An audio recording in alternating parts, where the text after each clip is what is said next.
في اقل من دقيقتين هخليك تعمل الافكت ده. تعال اقول لك ازاي. كمل الفيديو للاخر عشان في كذا تريكايه. هتجيب التكست تول، هتكتب اي تكست، وبعدين هتدوس رايت كليك كرييت اوتلاينز، هتروح على اوبجكت باث اوفست باث، هتخلي الاوفست 10 والجوينز راوند، هتدوس اوكي. وبعدين الاوفست هتغير اللون بتاعه لاي لون، هتسلكت التكست كده، وبعدين هتروح على ويندو 3D and Materials، ومن الاوبجكت هتختار انفلوت، هتزود الدبس 25، وهتنزل تحت هتخلي البرسبكتيف 25، وبعدين هتروح على ماتيريالز، هتنزل تحت خالص هتختار الشيب ده، وبعدين هتنزل.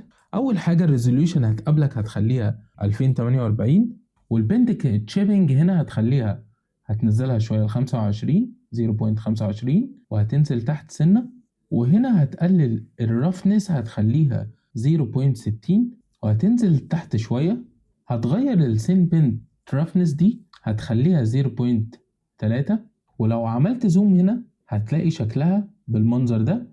تقدر من هنا تغير اللون بتاعها، وليكن لو خليته باللون الابيض هيكون بالمنظر ده. بعد ما تخلص هتروح على اللايتنج، هتبدأ تغير اتجاه الإضاءة، ومن هنا تقدر تغير لون الإضاءة، ممكن تخليه لأي لون تاني بس خلينا اللون الأبيض بيبقى أفضل. ومن هنا هتقدر تقلل أو تزود الانتنستي بتاعة اللون. كده انت خلصت. من هنا هتبدأ تغير اتجاه ال 3D.